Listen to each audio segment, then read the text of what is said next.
up? This is your boy Dope Boy. CT is dope. And this is another installment of the Just Us League podcast. Just Us. Feels like it's been a long time. It has. It does feel like a long time now. It feels like the longer than the regular 7 days that we normally do. That's a fact. That's a fact. How you feeling today, man? Everything all right? Hey, man, if I was any better, my name would be Anthony Belcher. Man, well, we are here, and how was your weekend? Let's just start there. What? Anthony Belcher, Junior. Don't forget the Junior. Don't forget the Junior. You know what?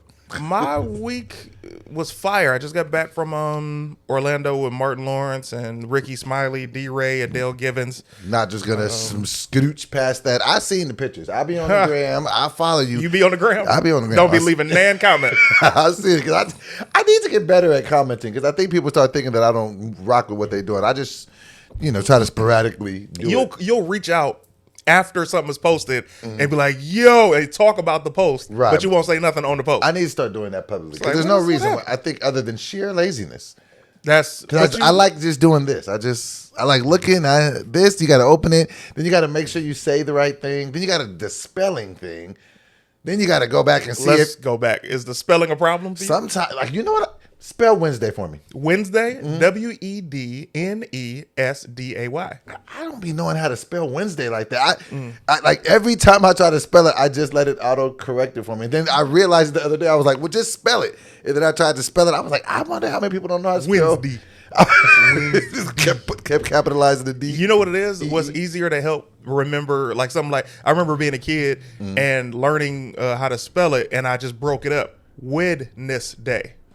Wow, Wednesday. Yeah. That makes sense because whenever I try to say Wednesday, I just be like, Wednesday. I just be like, wait. I think I always go WED first, and I mess it up. But and plus, then you got to always come back and check the traction and see if you're getting likes, see if it's being well received. Well, okay, with the podcast, I track.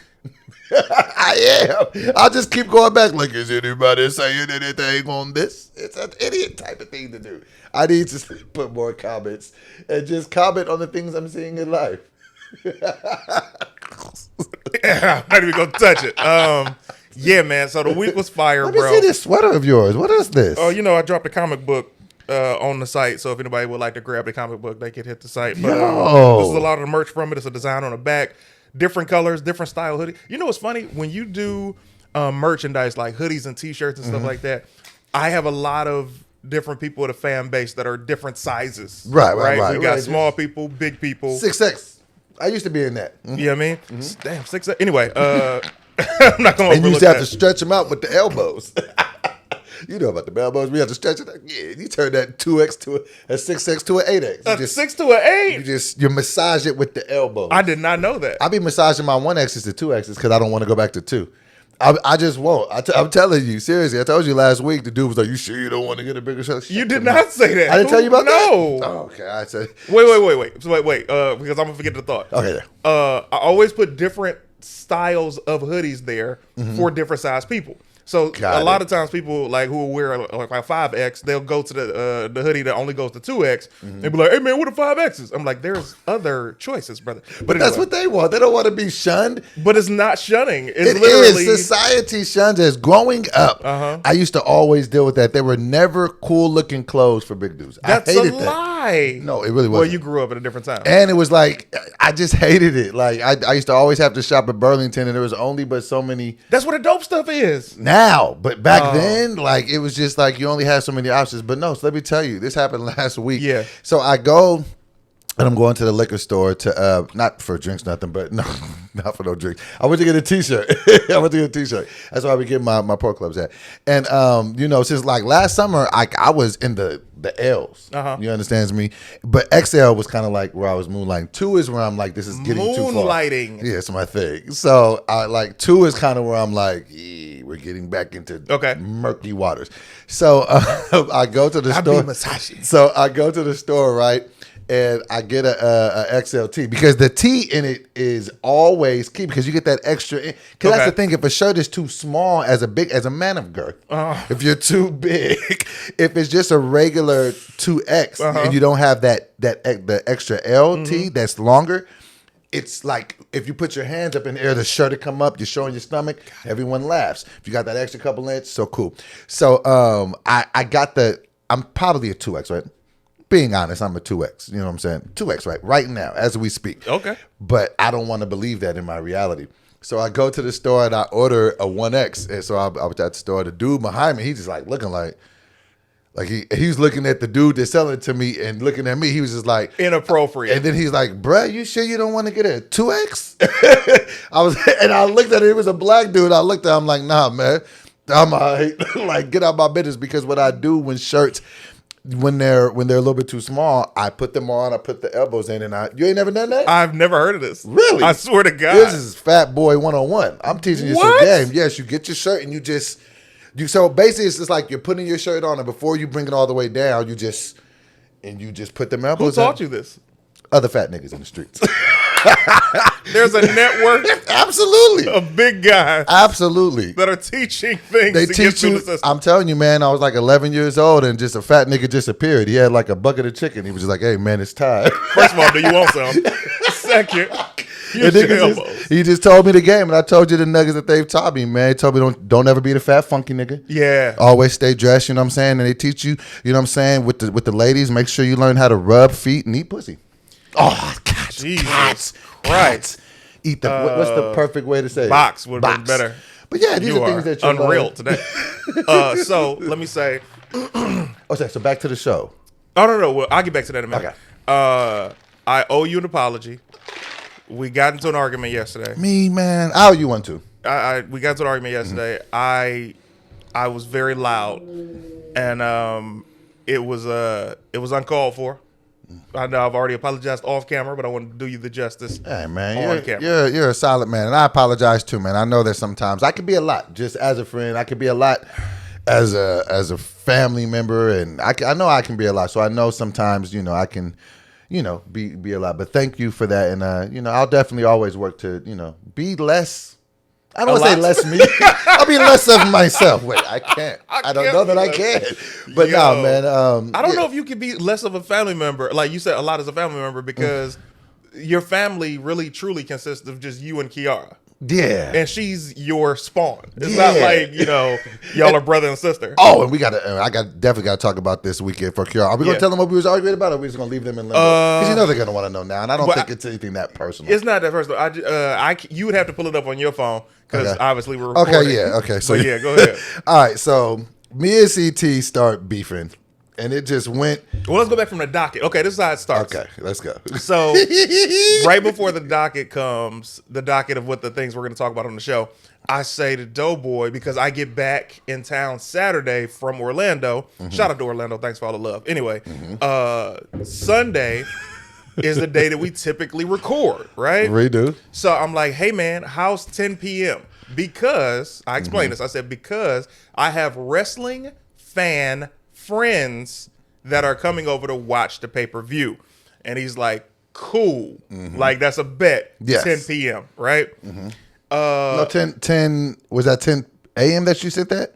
Oh, no, we said that we would do it at 10 p.m. we were going to record. Got you. So we agreed to this. This was at what time? And you said could be sooner. So you could be sooner. And I didn't even give you any kickback.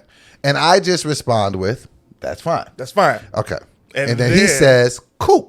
Cool. So we set. We are set. And Tony sends over the docket. Sends the docket over. She's like, let me know if I need to add more. CT, did you add something to the docket? All the other stuff. In the docket, Tony says the first topic of discussion that Tony wants us to talk about is CT has another event and doesn't invite us. Yes. Are we even friends or something like that in the docket? And I'm like, I literally said wrestling fan friends. Like, these are people who are into WWE. These are the people that are going to be here. Not like, oh, what they doing on TV? Why ain't they got no pants on? Like, stuff that's not that people. Why are you jumping off the fans? Yeah. So that was that. And so then me not even thinking, because Kiara, and we'll get back to Kiara in a second when I talk about the weekend, but this was Kiara's birthday weekend. She had a whole like extravaganza with her friends. She was supposed to do brunch that day, didn't end up doing it. And so we were like thinking, oh, well, let's just do dinner, da-da-da. So then I respond. Now, mind you, he doesn't know any of this. So he's just getting me texting him back. He doesn't know these things. So I respond with, actually, can we push to another day? Today's Kiara's birthday, and we have dinner reservations, and I don't want to rush her on a day. I'm open tomorrow or Tuesday, whenever. And I responded, and I said, what? Tomorrow, then. And I say, okay. No pushback on either side. I say, cool, he can't do today. Today's his daughter's birthday. Got it, right? Now, here is where the waters get a bit murky. But this is before, because this wasn't in text. Okay. So at that moment, okay, you know what? Keep going, because I can't say that part yet. Go ahead. Now, when I had said I was open all day, blah, blah, blah, blah, blah, you know, we hadn't set a particular time, and a lot of time we shoot at night. Even when we were at the other studio, we would shoot in the evening. When we shoot over here, most times we shoot at night. We've shot once or twice during the day. We shot 4 times during the day. I don't know that it's 4 times, but you know, but whatever. So we're okay. So he hits me in the morning. Now, mind you, hits me at 11:42 a.m. He says 2 p.m. Mind you, question mark, because that's the difference, right? And I had be like 2 p.m. Right. So I had woken up and I had I was like, oh, let me, I'm thinking in my mind, we're probably going to do this later in the day. So let me get some other stuff done. I set up at 12:30 to go work with another person I'm working with on some other stuff. So I'm thinking, okay, where I'm going to go do the work on, I'm probably going to need an hour and a half, 2 hours. This could cut a little close. So I respond, I can do 3. Now here is where this brother goes into Super Saiyan mode. Just say N-word, though. Don't say the actual word. I won't say the word. He says, brother, can you just do 2? He said, you said you had nothing going today when you moved last night. I don't know what. When you moved the time. Oh, yeah. When you moved last night. I said, when I got up and hadn't heard anything as of yet, I was making moves. And I have a 12:30 now, which shouldn't exceed 90 minutes. So at best, I could do 2:30. And honestly, I thought we were doing the same time we were supposed to do yesterday. Here we go. CT says, that makes no sense. A Monday isn't a Sunday night, and I just woke up. You said open today or Tuesday, whenever. So you wouldn't have assumed it was the same night last night. Making moves. If you could do 2:30, you can do 2. 90 minutes would be 2. Now at this point, I'm upset because I'm just like the thing that irked me the most was the puck. Oh yeah, I spelled that perfectly. I was like PFFT. And then so now we're just going to town. So then I said, I assumed it was 10 p.m. because you ain't switched the time, which you didn't. I said, you simply moved the day. I actually had 0 ideas when we were doing any shooting, as you hadn't given any indication as to when that would be. I don't just sit around waiting to see when you got time to shoot, contrary to popular belief. And regardless as to when I assumed it was, you hit me at a time where I made other arrangements. I'm a wordy guy. Other arrangements for work. You hadn't given even a window when this was going to happen. And all I asked for was an hour pushback, and it's all of this emoji. I'm free at 3 or any other time after today. Tomorrow is open except for 2 to 4. So if you want to do tomorrow, a window to like would be appreciated. If you can't make 3 today, let me know.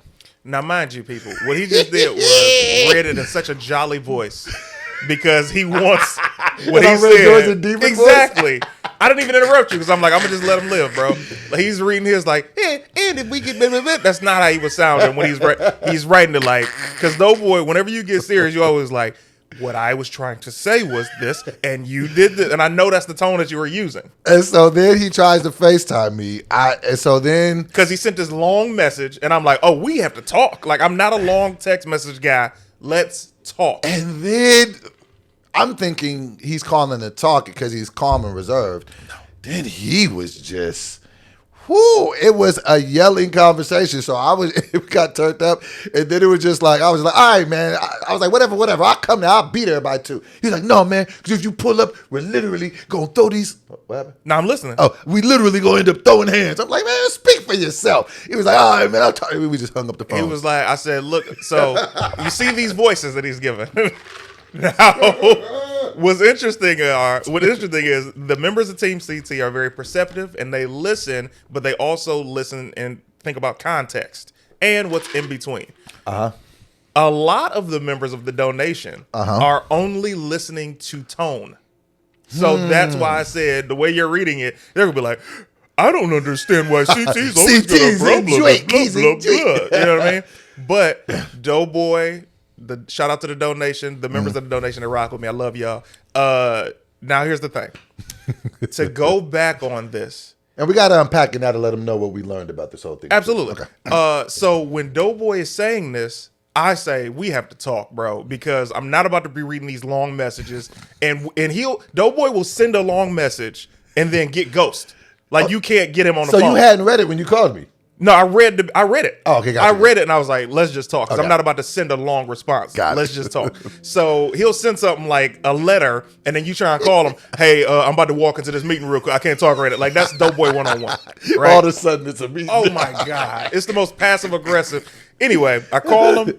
He picks up. I'm shocked he picks up. I'm like, okay, great. But I'm so amped off of the assumption that you're not going to pick up that I'm giving you what I would have given you had you not picked up. Jesus. So I'm like, bro, we talked about this. We had a conversation last night. You moved the day. It's your daughter's birthday. Got it. Never going to say, let's still do this because it's your daughter's birthday. Never gave you any pushback. You said you were open anytime Monday or Tuesday. I said, okay, that's great. I wake up 2 minutes before I text him and said 2 p.m. ? And then he's like, I could do 3. And my thought was, okay, now we're splitting hairs. So so that's unpacked there. So you were, even from the day before, thinking I was passive aggressively being a jerk because I didn't get invited. Oh, thank you to the thing. Thank you so much. Right. I appreciate that a lot, brother. You're doing your thing. So in the past, Doughboy had, there's no easier way to say it. When Doughboy hasn't gotten his way in the past, he's been like a powder, right? I remember you told me about the first. Have you ever told them about the first when you realized how things worked on Wild 'N Out when you first got there? I don't know if I ever told that story. I could tell it. Okay. So go ahead. Okay. So what ended up happening, and it almost, I think I did talk about it, but I'll just recap briefly. When my first season on Wild 'N Out, I was really, really excited about the Kevin Hart because Kevin Hart was he was coming to do the first 2 episodes. So he was doing 2 episodes, and I remember they were letting everybody know who was getting put on what show, and I wasn't on either Kevin Hart episode. And so for me, a lot of times, like even though I'm an adult, I wear emotion on my face, so. I'm on set and I'm not even realizing it at the time, but I'm pouting. Like, and you know what I'm saying? I'm walking around. I just kind of have this look on my face. The crew managers and everything didn't know where I was. And I'll never forget, shout out to Michael Goldman. He was one of the, the main dudes on the show. He had pulled me to the side. Like, listen, Doe, I know it's like your first thing, but you can't be acting like this. We got people looking for you. Like, there's a lot of people that would want to be here. We don't have time for this. I need you to, fall in line. So I learned a very valuable lesson to never let emotion show on my face on a camera, but sometimes I still work on that off camera. That's awesome. I just always have emotion. And when you told me that, I was like, because I remember one of the first lessons my mom taught me that let me know she really knew me. It was my first sleepover as a kid, right? My friend Darius Elder. My first friend. Right? Dang. He didn't sound like a supervisor. Darius Elder. Because Elder, it's like he's who the teacher would tell to watch the class when the teacher go out of the classroom. Darius Elder, bro. He was my first friend because we went to preschool together. We went to kindergarten all the way up to 3rd grade, and he lived not too far from me. And I was going to my first sleepover, and my mom, when we pulled up to the house, she was like, "Now listen, you're not gonna be the only kid there. He has other friends." So don't start pouting or catch an attitude when he can't spend all his time with you. So you learned this very early. Very early. How old were you at this time? I might have been 6 or 7. Wow. Right? You have a crazy memory, too. I've been noticing that about you. It's selective. Okay. I seem to remember all the great things and forget You can't remember none of the trauma? My sister told me we used to argue a lot as kids. I'm like, really? You've been great this whole time. I started apologizing. I'm like, I can't believe I said these things to you. Like, you're great. She's such an angel.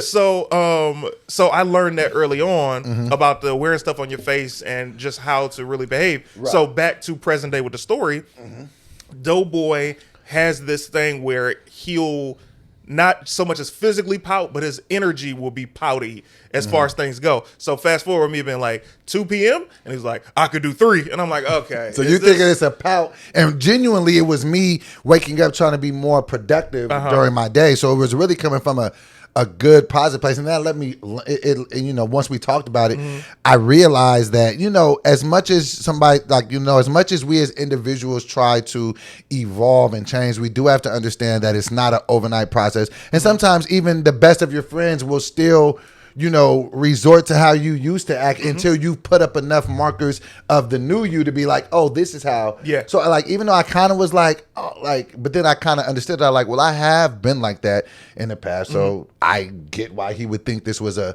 passive aggressive pout. So then I kind of understood. Credit for something that you said to me a couple weeks ago. You were like, yo, man, I have changed. I don't flake on you anymore. I was like, you don't flake. And it made me realize I have to give you credit for that. You used to be Corn Flakes by Kellogg's. And you have not flaked. So that's new nickname alert, Donnie the Tiger. And I didn't even have one. I just threw it in there because I didn't have one and I felt it. The Tiger? Why do they call you Donnie the Tiger? Because on this podcast, I'm great. An emotional observation. We are great. We are good. Bro, that was perfect timing. Cool. That was perfect timing. So the 2 p.m. and 3 p.m. are like, all right, we're splitting hairs because they didn't get the invite to the wrestling gathering the day before. And then I was like, I'm telling Tangerine, I'm like, yo. And then she was like, they went to Six Flags Saturday. I'm like, what?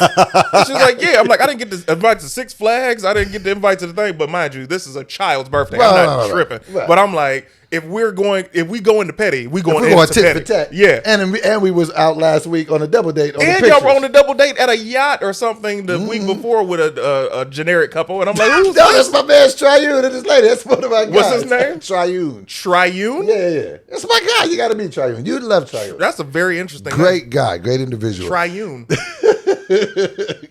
Triune. Yeah.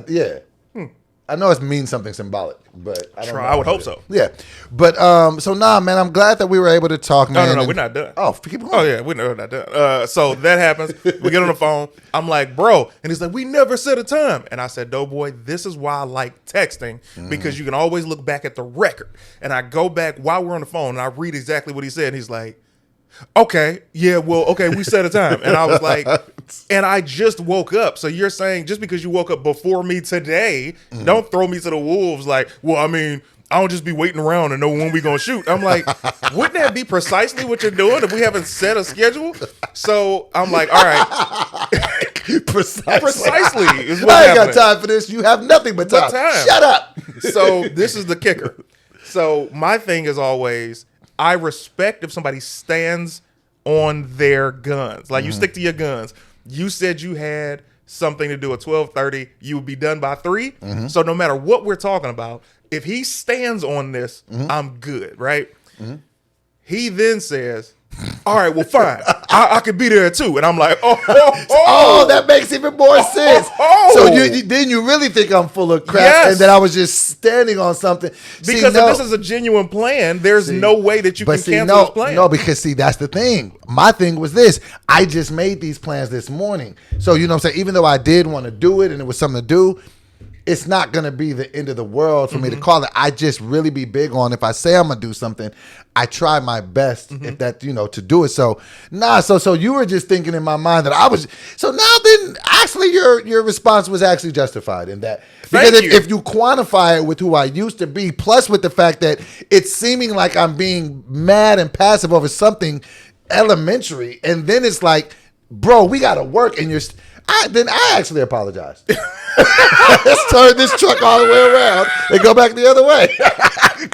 What are we doing? We're not going to get to our destination. Let's just fix this up. Bro. So I get it now. And let me hit you with this. This is what I'm noticing while we're doing this FaceTime.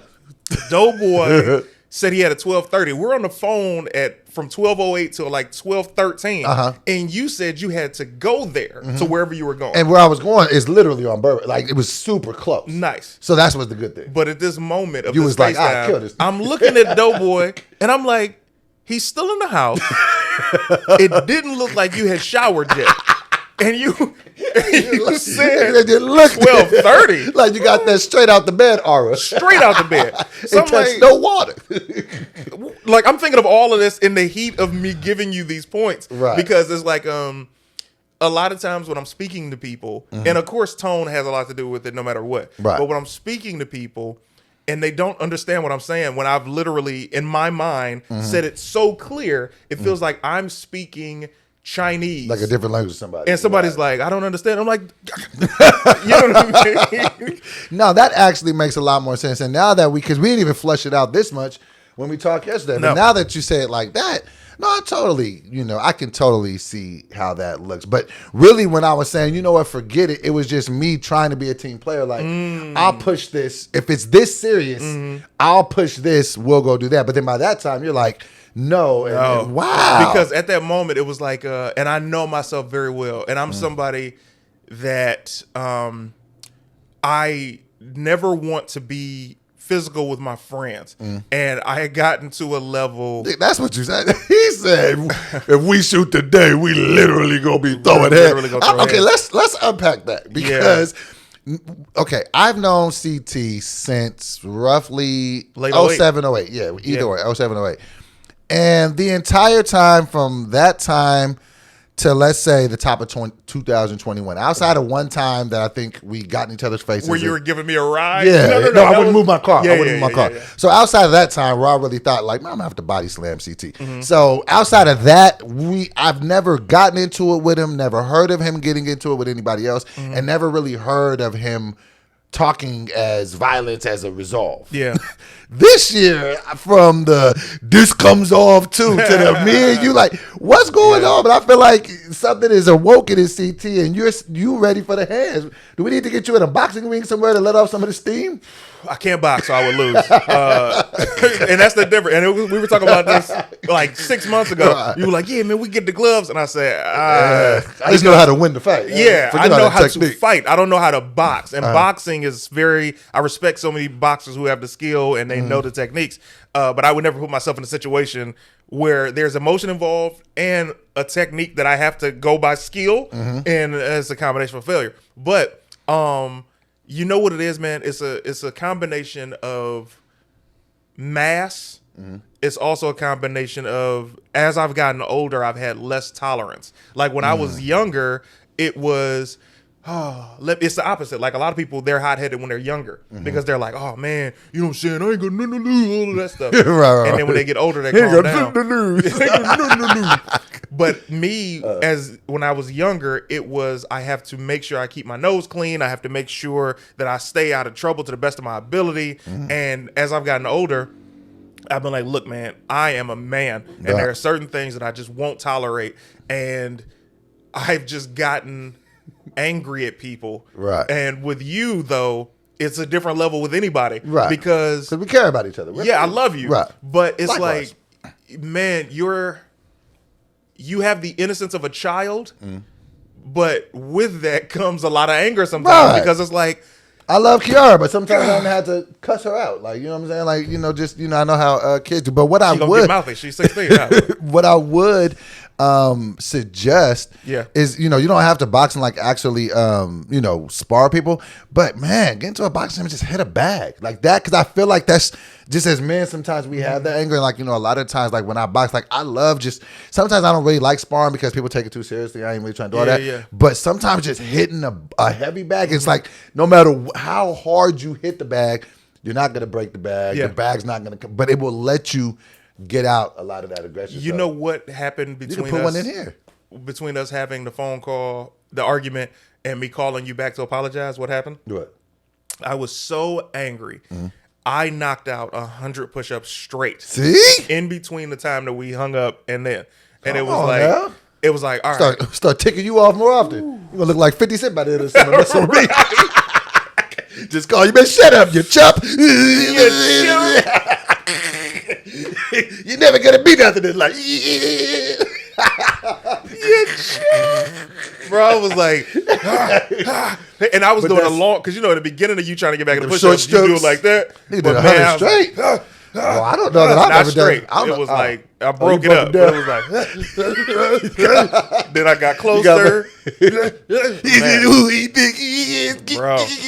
But nah, man, that was cool, and I'm glad. Now let's get back to that show though, because this is what I want to know. So I seen on the gram, eyeball test. It was minimum 10, 15,000 people. I think it was like 20,000 people there. I don't. You know what? Between 15 or 20 because of the seating of that arena. That's where the Magic plays. Okay, so let's talk about this. And I know that this is just, but does it? What is it like to stand in front of? Let's just split the difference. 17,000 strangers and talk. Like, is it harder to relate to that many people at once? Because I haven't talked to anywhere near that many people. Is it like hard to find that connector to make your jokes land? No, but there is a different mechanic there. Okay. So doing comedy clubs, let's take it from levels. Doing a cafe or a bar, doing a comedy club, doing a theater, then doing an arena, are different. So with a cafe / bar, you got to be loud and quick. Okay, because you got to get their attention. Got to get their attention. Okay. When you're in a comedy club, they're there to hear these jokes. Okay. So you don't have to be as aggressive. You could just, kick it, take your time, whatever your style is. Now, when you go to theater, it's more of a performance standpoint, right? Okay. So typically, I sit down. Right. Okay. But in a theater, I'm like, okay, I got to at least move around a little bit just because I'm on this huge stage. And theaters are usually 3 to 5K people. Yeah. Okay. You know what I'm saying? And then, well, you know what? You could do small theater to big theater. So you're looking at 300 seats all the way to about 5,000, depending. Okay. And then you got arenas, which are no less than 15,000 people. And I would just burst into flames. Like, double. Like, it would just be too much. Like 15,000 people being like, and then first of all, how did your set go? Okay, so the arena thing. So when you do arenas, it's similar to a theater where you're moving around, but it's so much more stage that you have to cover, and you have to hit them with more energy but there's a pacing, right? Okay. Because by the time you deliver a punchline, your laughs go from the back to the front. So it's almost like you got to wait for the sound to travel too, right? Because and I told her, don't try to put that in my butt and wait and then come back because if you move too fast, you'll be stepping on laughs that'll ruin it. So I'm pretty sure everybody's first time at an arena probably isn't good by that rationale then, right? Probably not because you got to learn the pacing, right? You got to learn the pacing and the sound when you're, okay, so to us, the mic sounds like an echo because we're here. The sound is here, but to them, we sound perfect because the sound is going that way. But they're getting it almost like a half a second after you say it. Yes. Jesus. So it's like I deliver a punchline, I'll hear the roar or the laugh, whichever punchline I'm calling for. I'll hear it, then I'll feel it come back, and I start the next setup or the next bit. Right. But this particular day, because I haven't done an arena show, Champagne Problems, in 2 years almost. Right. So I was like, and you can't just practice. Like, when you do a comedy club weekend, you could practice at another comedy club. Yeah, nothing's going to prepare you for 15K people. Except, just hoping that it goes well. So I went up there. And where are you at in the order? So it's me, Martin, Martin, Adele Givens, Ricky Smiley, D-Ray, right? Okay. But there's a guy before me, I think his name is, I don't want to butcher it, something Tone. So he starts off so he's the first person who touches the mic. Yeah. And so then you come and you have to set the tone for the whole show. Yeah. So he goes up, but here's the interesting thing. So my dressing room is next to Ricky Smiley and Martin, right? So Martin is right across from us, Ricky Smiley and myself. Right around this curve is Adele's room, and then over here is D-Ray. So the brother comes in, right? Now, you know what I'm saying? I tell everybody call me CT, but we know my name. Right. Anyway, there's another brother with my name, great friend, love this guy out of Atlanta. His last name's English, right? Incredible dude, one last comic standing, 85. So I don't have to explain. Hilarious. Y'all know who he is. Great guy. So incredibly great guy. So since he started comedy, he's been confused for me and I've been confused for him because of the name. Like I literally got booked at the Improv one night and it said English and I was like, and they're like, well, you're here now. Could you just, and I was like, okay. But anyway, so he goes into the room with Rick And he's like, yeah, man, I ain't never heard of this guy. I know English. I ain't never met this dude. Like I'm not meat. Like you chop liver. Yeah, I was like, got it, right? But he don't know I'm hearing this, but I'm like, wow, got it. So he goes on stage, has a cool set. I'll never take that away from him. Very, very funny. And then I go on stage and I put my foot through the stage. Well, just to even, and not to even, no shade at whoever do this. I know you're not tossing any at them, but I was just thinking this when you were saying this. Bro, you're like the youngest cat on a lineup of legends. All legends. Like when you're saying, so you're like, wait, so Ricky Smiley, D. Ray Davis, Martin Lawrence, who else is Queen of Comedy, Adele Gibbons. And you're on there with all of them, so you got to come out first. Walk me through that set and how that goes. So I come out, bro, and you do your best work when you got a chip on your shoulder, right? So my thing is already, I'm not as popular or legendary or famous as these amazing because you haven't had enough trips around the moon yet. Yeah, but I'm like, from a performance standpoint, I know what I'm about to do, but the audience is always going to be like, who's this? We don't there are definitely people in the crowd who know me, but that's just crazy that you have millions of subs and they're like, and you still, that's just wild. Because you got to think, put it like this, there are over 1 billion people in China. There is. So if you have, like, let's say on YouTube, I got 312,000, that's nothing in China, right? So your fans are people scattered around, and they might be in certain regions and they might not be. So I'm like, I already got the fact that they don't know who I am as a whole.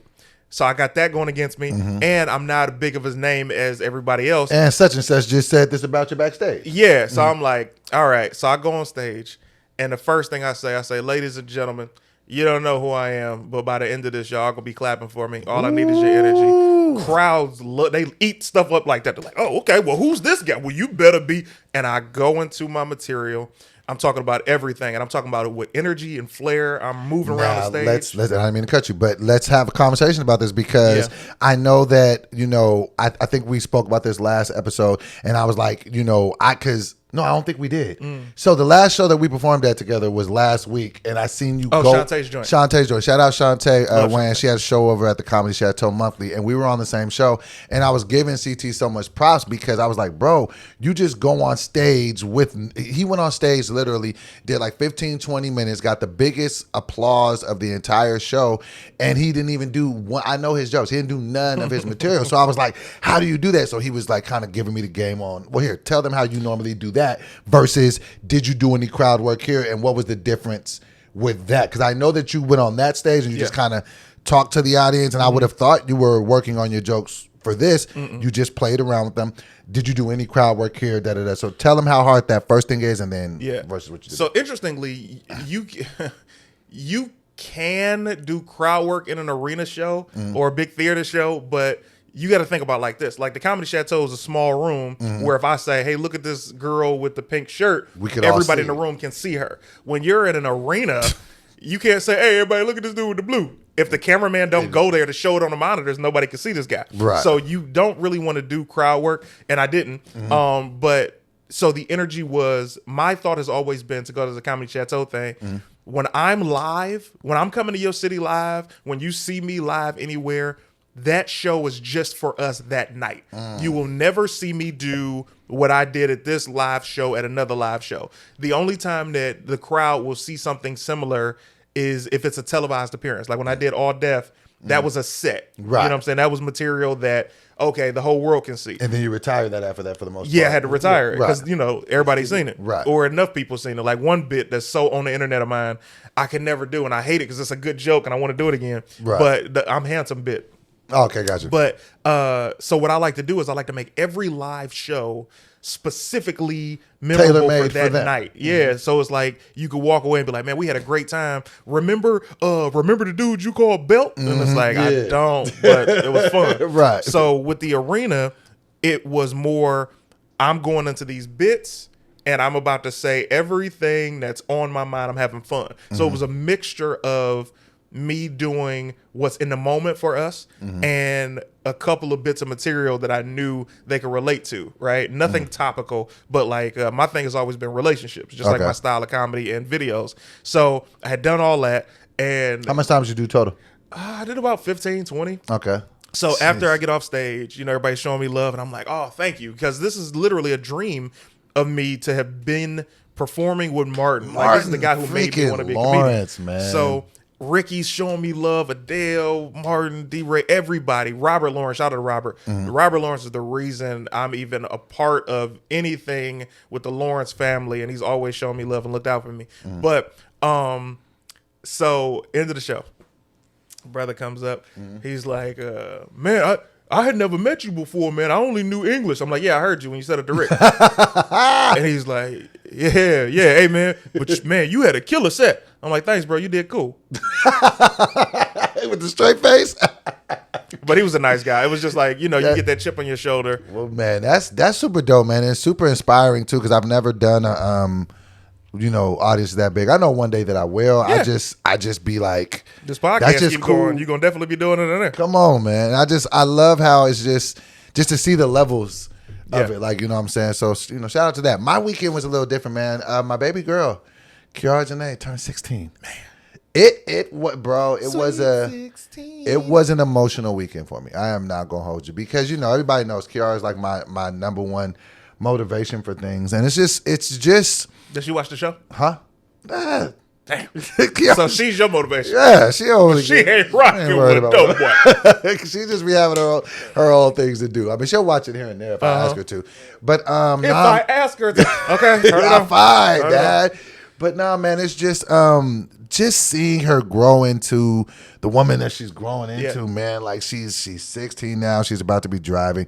And so this was just the highlight of the weekend. Because when Kiara was born, me and her mom made a conscious decision. We were just like, listen, you know, I told her like early, I think when we first found out she was pregnant, and we were in a relationship and everything was cool, I was just like, look, if for whatever reason we don't make it, we need to stay friends make sure for her. And so we kind of made a deal that, look, we're never going to do child support. We're never going to do none of those things. We're going to be adults. We're going to co-parent. And we've had our rocky moments, but we've never had real issues. Like, you know, I respect her. She's really one of my best friends.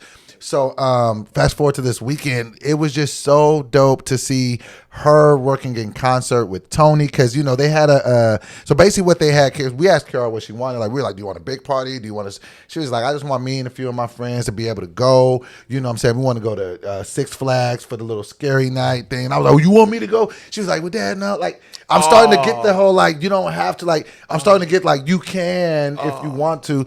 So, you know, and then they wanted, like, a hotel suite. And so Janae and Tony ended up, like, Tony was decorating. So her mom comes down and, like, I'm like, you know, her, like, she's using my car to go pick up stuff. Like, and it was just like, I really worked for this. Like, and like my daughter can see her parents getting along. But then even when I just thought about Kiara, I was just like, man, like, I had a part in raising such a dope kid. She's a straight A student, cheerleading team, Did you cry? Several times. Like, and it was just like, because I'm just so proud of my baby, man. So that's what this whole weekend was for. That's your twin. It's almost creepy. Man, it is just seeing you dark skinned without a beard. With long hair. You're like, this is crazy. And she's just, man, so I had, like, it was just one of those moments. And really it put life into perspective for me, right? Because I know I'm tougher on myself than most people. Like, I'm always like, I need to be here. But spending that time, because what motivated me to get into comedy was Kiara. It was, you know, I didn't really know what to do. I was 26 at the time, and I was just like, people kept telling me, like, you're funny. And I was just like, so I got into comedy for her. But then there's been a lot of sacrifices too. Like, I moved out here 4 years later. You know, I didn't see everything. Like, you know, there was times where I wasn't around. But just to go through all that, and then just to see that my child is benefiting and flourishing and getting ready to go to college, it just made me feel good, man. You definitely don't need to be hard on yourself, and I'm definitely way harder on you than you are on yourself. But I'm way harder. Bro, I've seen you treat yourself certain ways. I am way harder. Because I just be like, you know, I have to, especially with the career thing, and maybe you could even speak to that too. Like, do you ever? I don't think that you do, though. I think you kind of just let it come to you as it does. You kind of have this ebbs and flow thing about you where you don't really seem like you just overly tripping. Things just seem to kind of happen with me. I'd be like, I was supposed to have done this by now. And I get mad at myself, and it's just like, "Doe, you already made it. You're having fun. You got content that you get to do with your friends. Your kid is cool." So it just helped me be more in a zone of appreciation than me trying to be upset at what I do or don't. I used to force it as a young comedian. It was like, oh, I got to do this by this age. I got to do that by that age. And then when you realize you can't force it, like I've always been somebody that's like, it's always gonna work out. I'm always gonna win. When you put that out in the world, you're always going to win. Whenever you start focusing on the negative, you're going to get more negative. So for me, especially these days, I'm so grateful for things like breathing and blinking. You know what I mean? And when you're grateful for the small stuff, you get breathing more things. Blinking. Bro, there are people who can't blink. That is fine. There are people who can't breathe. You know what I mean? Or on machines. And something as dope as being able to walk to the corner without being out of breath, or something being able to move your legs in general, or just waking up in the morning. Everybody doesn't wake up, right? My mom would always say, you know, I'm grateful to just be mobile. And as a kid, I'm like, what does that even mean? And then you start seeing people go through things and their body breaks down. But I don't really force anything because I know everything's always gonna work out. Like I've been through every bad thing I've ever been through. You know what I'm saying? And that'd be the thing too. I think that's always like, I think that's how I look at it too. I call it like the breakup theory. And it's like whenever I don't know if you've ever had a really tough breakup. No. But you always just go and just keep living your life like it's your loss. But I've had some pretty tough breakups, like to where can't eat. Okay, wow. I don't want to say can't eat. Okay, can't sleep. Like, I was always able to eat. But some people go through not being able to eat. You think you going to slow this down? but sometimes people go through can't eat, can't sleep, like, but it's because it's fresh. And then, like, you know, you be like, I'm never going to get over this. You like crying, like, this is always going to hurt. I'm losing my. And then a couple of weeks pass by, and then you're crying a little bit less. And then 3-4 months later, you can't even think about this person. So I think it's the same thing with, you know, with you, like when you say something like, I've already gone through the worst, like you've already gone through, so you know the good stuff's coming. Man, I hit you with this. For your own personal, for me watching from the sidelines, I watched you doing like nothing when you moved to LA, right? Like you were trying to get the auditions, you were trying to, you know, book stuff, and you know, it was like you were getting some traction, but it's like wasn't really popping for you. And then Wildin' Out happened. You were always creating your own content, right? Which I will give you. But Wildin' Out happened, and then you popped, right? And then everything else started just going for you. All Def happened. Then, you know, the podcast, like all these great things. And I was like, great, right? Because now you're finally getting the looks that you deserve to get. But I think you don't realize what momentum is. The momentum wasn't just you doing one thing and getting other things. The momentum was you realizing I'm a winner. And when you realize that, you'll keep winning. But the moment that you're like, man, I'm losing, I got to do this, then it's like, then you're going to continue to lose. Wow, that is a dope way to think about it. And another thing that people be losing at, and I definitely want to see what your thoughts is. You are married. Yeah, happily. You got married. Yeah. All that other stuff. How would you feel if one of your best friends popped a question to his lady at your wedding? Like, do you feel, because this is apparently a thing, like people like taking the kind of like taking the initiative to say, hey, this guy's getting married, this is going to be the day that I ask a question. Do you feel like as a man, like, would you be ticked off? Do you feel like that is wrong for somebody to propose at somebody else's wedding? Yes. Because, and not only not even for the groom, because guys don't be tripping off stuff like that. But women, how dare you upstage the bride by trying to propose at my wedding? First of all, let me break down why it's disrespectful. Okay. We just paid money for people to be here. Tons of money. And then plates ain't cheap. They are not cheap. Some people don't get invites because the plates is too expensive. Plates is too expensive. Now, all of this bread we just spent. You mean to tell me I'm paying for your dinner for you to propose to your lady? Do you also want to rent the altar out since we're here? You want to just do it all? Just get a twofer? And then your lady that you're marrying, she's dressed up perfectly. She got her gown on, whatever. And then you're going to do this, and everybody is going to walk away talking about the engagement and the proposal instead of the wedding. It's disrespectful. See, I actually couldn't disagree with you more. Okay. I think that it's okay. When you think of a sanction of love, you think of a wedding. right? You think of this is the time, this is the pinnacle of what, this is graduation for relationships.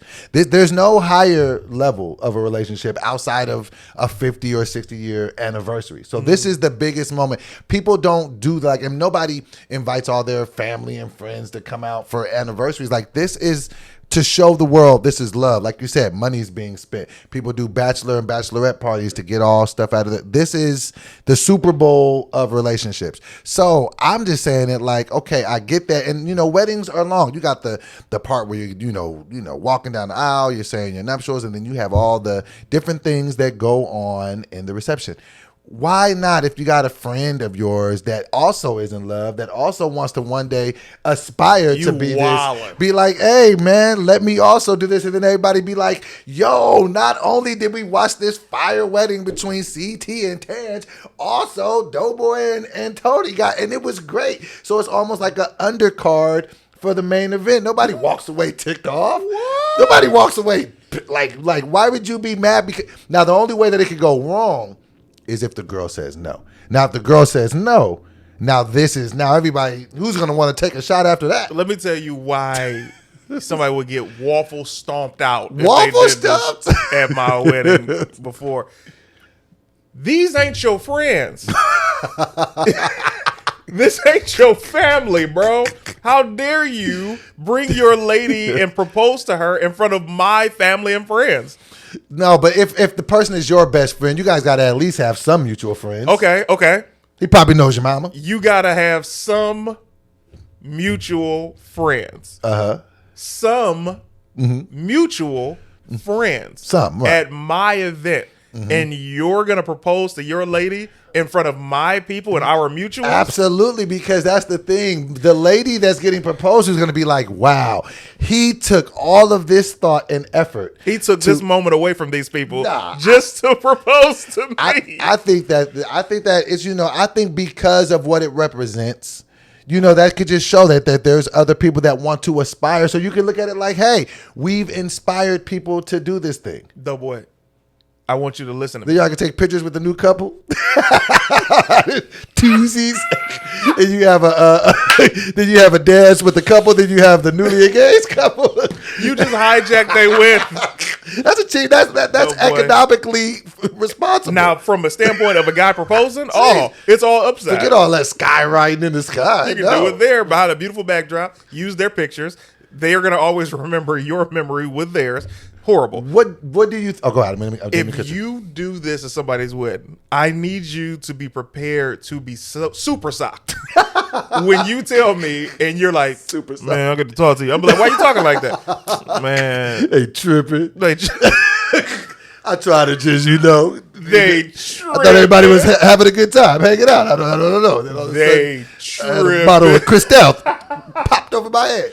But do you think? I think if nothing, I think like you said, most guys ain't tripping. But I feel like most women ain't ever gonna. Oh my God! Like now, if the woman is the friend, you lost that woman as a friend. She's never gonna forget that. And then as a man, like as the groom, you probably got to act like it ain't cool just to stand in solidarity with your newly wife. Would you? Why you got that villain laugh? Because it's like you about to call and get somebody smoked. He had the wiener schnitzel. Man, go get that. He had the wiener schnitzel. Pull up on him and give him the 3-piece. Give him the 3-piece. No biscuit. Bow. And pick me up a 20-piece of corn dog nuggets. Bye-bye. But after the hit. Did you say bye-bye? I just know somebody bye-bye. Bye-bye. Bro, if you could propose at somebody's wedding, you might as well do it at somebody's funeral. If you're that disrespectful. You go like, I got a few things to say. Now, Aunt Myrtle was an amazing soul. She taught us everything that we know, and it let me know that life is short. Life is short. Baby, come on up. Baby, come on up. And since life is so short, I just want to. Then you get booed out of Myrtle. Bye-bye. You just close the casket. We speaking life into this new thing. You understand me? You get booed out of a funeral. Oh, you turn the obituary around. It's a picture of the engagement photo. It's a double feature. This is incredible. Bye-bye. Bye-bye. Yo, so let me ask you this, because I also... Bye-bye, bro. So you're saying, no, don't do no... I'm asking for a reason. I just got invited to a wedding. I was just about to ask you. I was planning to do it at a cautious. I hadn't ponied up the bread for the ring. Yo. I mean, like a cause. I know you're going to do a dance and everything, but listen. Them Indians would have killed you, boy. And then he would have been like, it had to be my black friend. It had to be my black friend. And it's the black. Oh, I would have set black friends back for 20 years. Yo, I wish you would have done it at this traditional Indian wedding. I would have got this, and I would have ruined it too. Oh. Hey, you know, Kaj, this is great for you. But before we talk about you, Tony, come over here. I'm gonna get Tony hated, and somebody, Tony, come over here. It don't be her fault. So listen, there was also some other stuff at the dock, and I don't know if you've seen everything. She is a sweet girl, and they do give her the flux. Yeah, we be going like me and Tony be going at it, but we're going at it less. We're starting to figure it out. Okay, I started to just be like. What am I tripping on? I think it was really after I had cried this weekend, I just started to have a lot more gratitude about stuff in my life. I'm like, man, life is good. Let me just stop tripping. I got a good lady. You know, I just be, and plus I know I just be tripping off stuff that ain't that important. Mm-hmm. I want to ask you this though, because she ain't never been the same with me since I said that tongue ring stuff. Yeah, she's highly bothered by it. And she was saying that yesterday. She was like, what he saying that test? I'm like, hey, you might have to. Y'all, but I let y'all do y'all. Too many. I was like, sorry about that. But nah, so I wanted to ask you about this though. So there was a post that we had put in the docket. So there was this lady, and it went kind of viral on TikTok and on social media. It was on Worldstar too. So she was on a date with a guy, right? And she was just posting the stuff from the date, like the highlights from the date. Nothing wrong with that, but it was a truly expensive date. Like, yeah, like first of all, I want to know this about these restaurants. When did we start eating like gold in food? Oh my God, I don't know. What's the thing with that? Like, I don't want to eat gold, bro. So they had like a gold something steak. Like there was like gold. I don't know. Long story short, the meal was like $800. Right. Be mad when they get a kidney stone. What happened? How did we get here? You put a rare metal in your system. Yeah, what's wrong with you? Just ate a Rolex. So it goes to the whole thing, right? She goes viral because the woman was bragging about the money that the man spent on the date. And so that like became the thing, like, you know, like Twitter was blowing up, like, and so like my take on it was like, that's not a flex, ma'am. Like getting like, listen, I know that I come off a certain type of way, and women trust and believe. I got nothing but love for y'all. Like, I love women. It's all good. I got a mom, I got a sister, I got a girlfriend, I got a daughter. I love women. Y'all are cool. But y'all gotta stop count. Y'all gotta understand how this makes you look. Now, if this is a meal you going half on, or if you treat him out, that's your brag. That's your, just because you have been in a conversation with somebody or you're dating somebody and they're spending, because she was like disrespecting people that were coming for her. Like, why are you bragging for this? She was like, broke people can't relate. Like, so she's really kind of standoffish, like almost like we are on this date. You are watching this. No, it's this dude spinning the bread. So I didn't think that that's something that you should be bragging on. And plus it's just like, you're showing the receipt. And then people were even calling out like, I only see one steak on that order. You know, he went home hungry. And because if you spending $800 and you really ain't got it like that, it's just like, oh, nah, but you probably just tearing up that complimentary bread. So what are your thoughts on women that brag about the dates men take them on? Well, this is what you have to realize. A lot of women aren't living in reality. The ones that do that aren't living in reality. The reality is when you do stuff like that, you're advertising your man to another woman. So talk to him. The fact that you posted this stuff and you're like, "Ooh, my man did this and he did this for me," it's as simple as a woman sliding into his DMs and getting the exact same treatment. It's that easy. You've shown who he is. That's why when you see a lot of women, they don't post their man's face because they know women will go shoot their shot at their man. That's why they do that? Yes, they don't want anybody. I thought that they were just trying to be like, have an air of mysterious. No, they're trying to have an air of please don't take him from me. So wow, it's really like that. So, yes, women are treacherous to each other. Wow. So you think that women are low-key setting themselves up for failure. And you know, know that if a man is spending a bunch of money on one woman, he probably got it like that to where he's gonna spread it around. If a man is spending that kind of money on a woman, 800? She's not the only one. You understand me? You think this money is just for her? This money is for the streets. So would that consider him? So if a man is out here spending 800 on dates, he for the streets has to be, right? Belong to the streets. And no, a man is different because there are men who come from different backgrounds. Okay. And he could have literally become a guy that's like, yo, this is my lifestyle now. These are the type of women that I want to go out with. And there's a price to pay. You know, you got to pay to play. Right. So, but from her standpoint of the bragging, you didn't say he bragged. You said she bragged. Yeah, she bragged. So with her bragging, it's like, how that's ridiculous could you be? I'm just might as well add him and say, ladies, go ahead, get you one.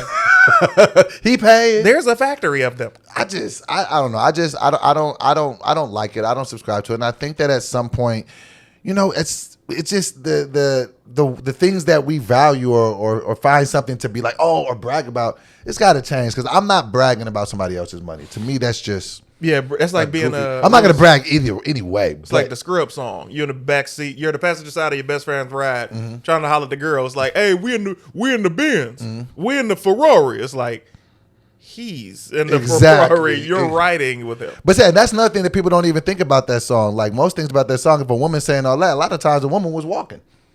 So how dare you talk to me like this? You got a lot to say. At least I got a ballet. You over here at the bus stop. So yeah, man. What else did we have? Was there anything else on the whatchamacallit that we wanted to make sure that we hit? Because I think that we're how did your wrestling party go? Oh, wrestling! Like I'm 7. How did your wrestling party go? It was great, man. We watched Extreme Rules. I'm a big Street Profits fan. I'm a New Day fan.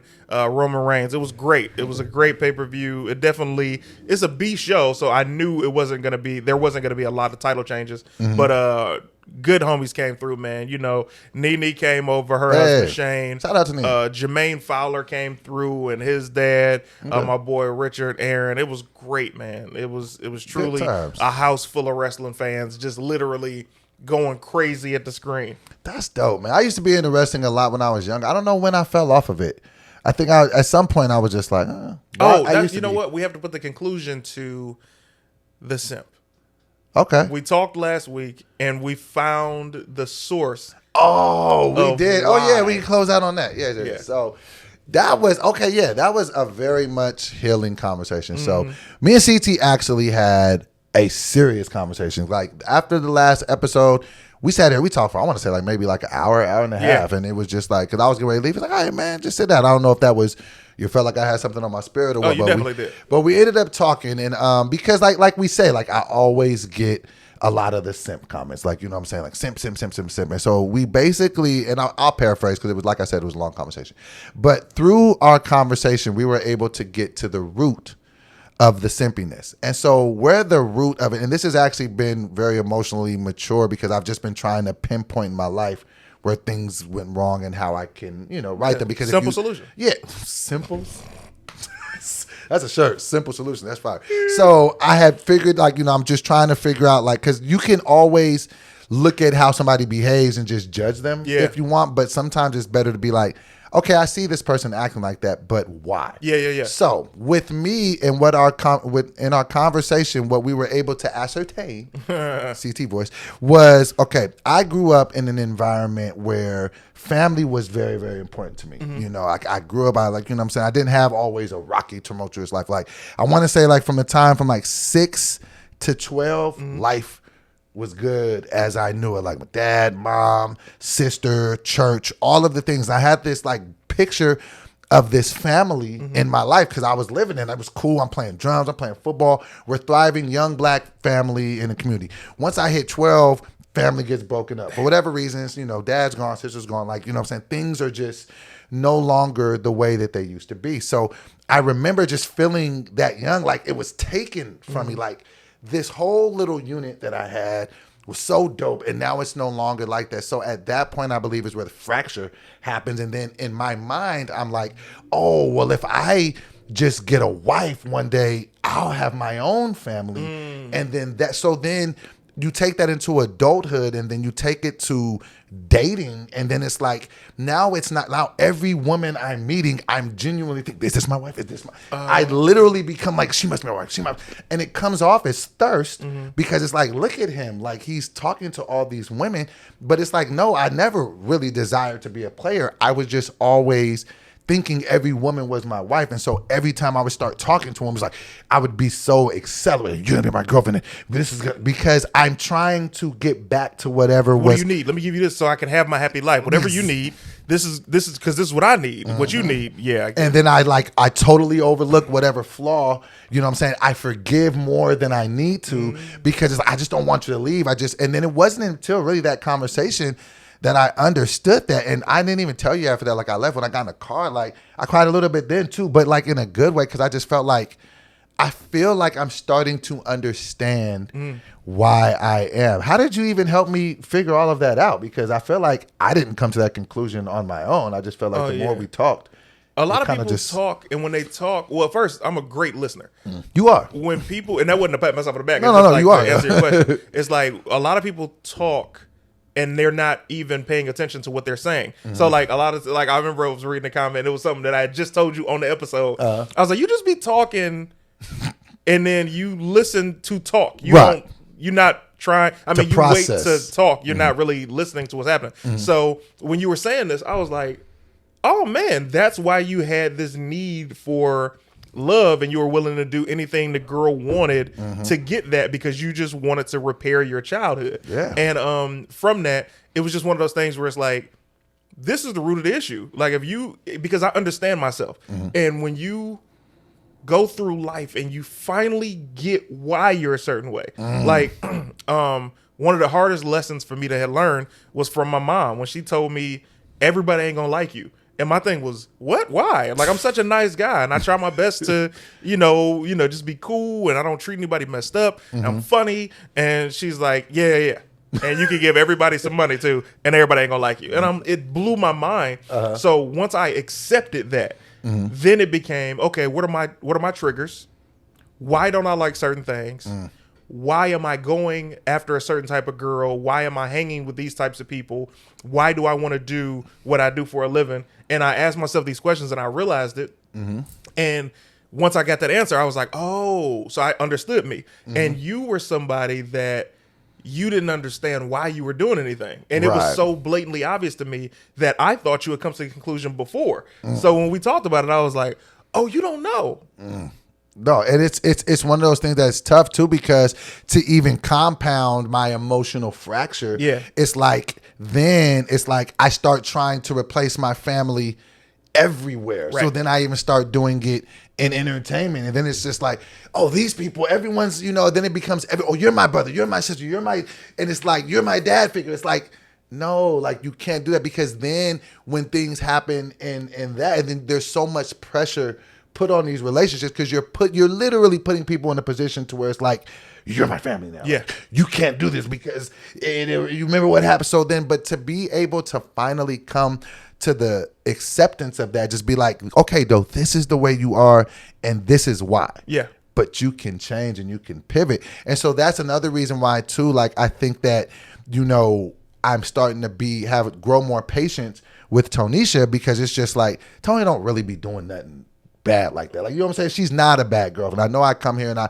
say a lot of stuff in front of this camera, but she's not. But the issue with a person like me is I'm always going to have a self-sabotage component in my mind, and sometimes it's involuntary. I don't even know, because that also comes from a fear that I'm going to lose people. And when you have a fear that you're going to lose people, the control of you will make you be like, well, because in the back of your mind, it's going to be like, well, I'm going to just mess this up so it's not taken from me. I've done that. I've looked back in my life and I've done this a myriad of times, to where it's like, oh, not only do I have this thirst or this perceived thirst that is about me because I'm always, or was always trying to get a woman, but then also I have this self-sabotage thing in the back of my mind that will have me acting in a way to ruin relationships of any sort, because I think that they're going to be taken away from me. So I thank you for that as well, just because I think I'm starting to learn more about myself. So it's just helping me be like, well, I'll tell you what, I want to eliminate the word thirst.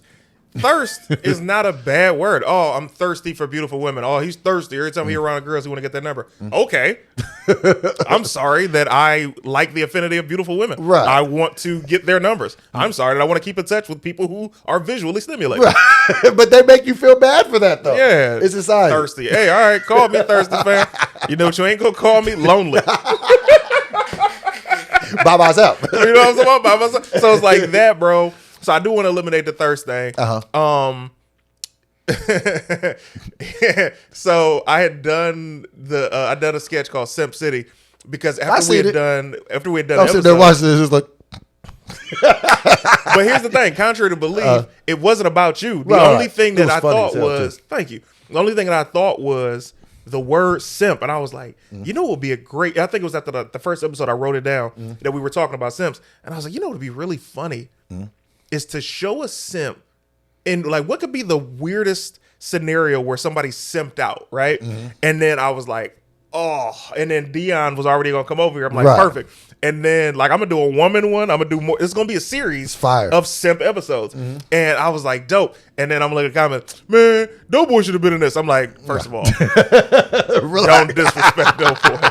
Second, it's like, fam, this is just about simps worldwide. Exactly. And then you also got to understand too how our minds work as comedians. Like that's how we always work. You know, like we bounce off each other. I'm always in like that's just how it is. So it's never like simp. Oh, this is a Doughboy cut. No, that's just this sparks a great idea. I'll tell you, and now you're gonna have a fire series for if you want the God's honest truth. I went to school with a simp. Oh, man, I can't say his name because this. Give us a story why he was a simp and you perceived him to be simpy. Okay. So he picked the last scenario of that episode was true. He went to his young lady that he was dating and he said, why do you keep doing this to me? Right. She had got a train, you know, ran. She set it up. Right. She set up this train. The situation. And he goes to her and was like, yo, you love me. I'm in 12th grade. He was like, you love me. And I was like, you confronted her about this? And he's like, yeah, man, because it's like, you know, she's gonna be my wife. And I was like, we're 17, bro. You gotta relax. And bro. He's like, no, man, you don't understand, man. And I knew those guys, they're on the basketball team. And because these guys were really tall. And I felt so bad for him. And I had forgotten all about it until we had that first episode. And I was like, this has been happening for years. This could be funny. Oh, I've known so many simps. And that's the thing. It's like, okay, so you got simps, and then you got the women that perceived. I don't want to use the word because we're definitely trying to get monetized. I don't want to use the H word. Will the H word get us demonetized? Yes. Well, okay. I mean, it's because it's referring. Let's just say women of the night. Okay, let's say so, throws.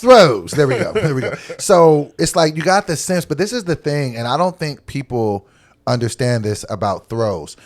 Throws never really give you an indicator that they are throws. Like, and we know, like some throws that I know are some of the most well-spoken, just nice women, and they just like to have sex with a lot of different guys. So it's just like the thing about dealing with throws is that you're not always going to have a litmus test through your eye to be like, oh, she's like this, because a lot of women could, you know, have them intentions to make you look stupid, and you would never know. Like I've gone through phones of women and could not believe what I found, because I'm just like, how? Like, how? Like, why? You have to, please don't ever go through another woman's phone. Oh, I've never. That's the wild and crazy thing about it is now I have a security in me now. I don't trip. That's good. Like I don't like when me and Tony like I think I've maybe looked in her phone one time and it was for a reason, but I don't like I just it's always a reason. Yeah, but it wasn't like I didn't trust her. Like we were having a conversation. I was like, let me see this thing. So, but my biggest thing is now it's just like I trust God, the universe, and my own gut to where it's just like I'm not gonna do that. But to all the simps worldwide, you know, you got to just understand. You have to just, and I'm just gonna just own it. I've been a simp. I know that. You're no longer one. That's fine. But yeah, but once you can admit what's giving you symptoms. Once you can admit the symptoms, then you can move forward. It's like if you feel like you might be a simp and you might want to recover from that, just go back, look at your life, and just why are you acting that way? Why are you letting women treat you a certain type of way? Why are you bending over backwards? You do understand that women outnumber men on the planet. Why don't you realize you deserve better? You deserve better. So that's the thing that will unlock the simp. Be like, you ain't gotta go through phones and cry and why is she out with this dude and be spying outside the bushes. No, you can put that time into yourself and go out and do your own thing. Because that's what I think simps need to hear. But they don't. It's a lot of like you just because once you call them a simp, you get offended. And man, when I tell you, this is why I love the comment section.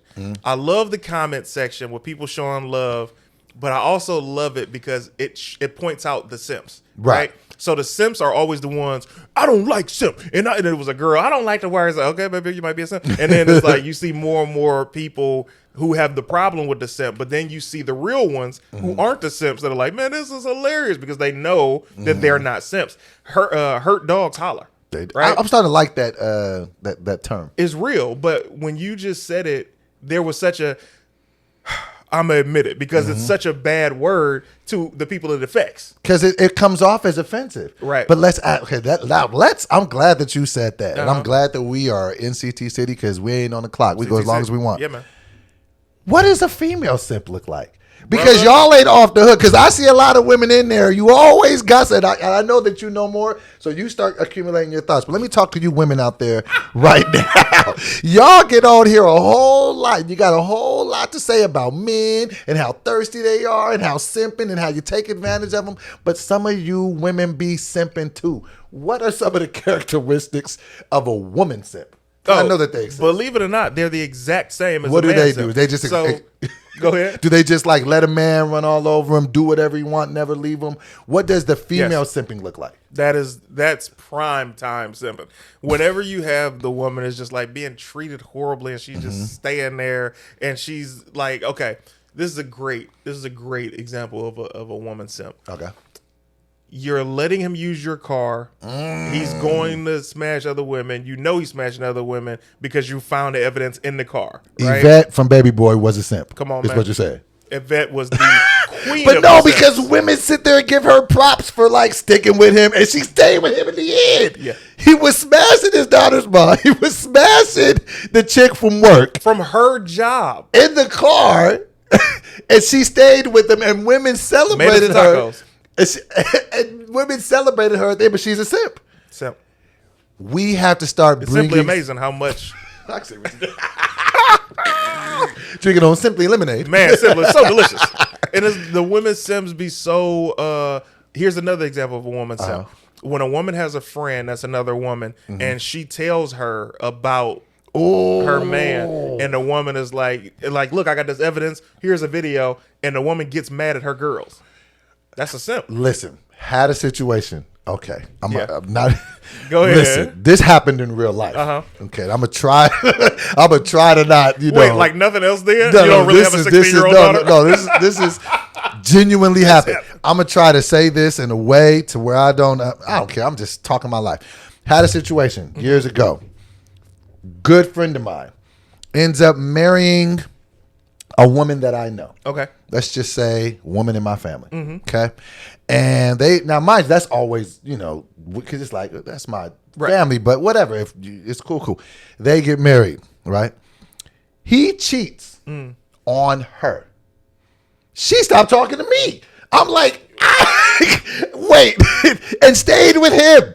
And for years, didn't talk to me. I want to say for like 10 years. What? Didn't talk to me. Why? To this day, I couldn't tell you. And then, eventually they ended up getting divorced. And then it was like, hey, let's be cool. No, like you stopped talking to me for upwards of a decade because your man. So that's simp behavior. Yeah. By what you're saying, by your accord. It's a simp. It's like you don't want to acknowledge the truth, so you're going to get rid of everything that... And anybody who calls you out. And she stopped talking to the person that talked, because I didn't even tell her. Like, I wasn't like on some G code. Like, I felt a certain type of way, but she stopped talking to the person that told her that he was cheating. Bro, like, when I tell you, I mind my business, man, when it comes to people's relationships, because, hey, man, you never know how people are going to take hearing about something. You know what I'm saying?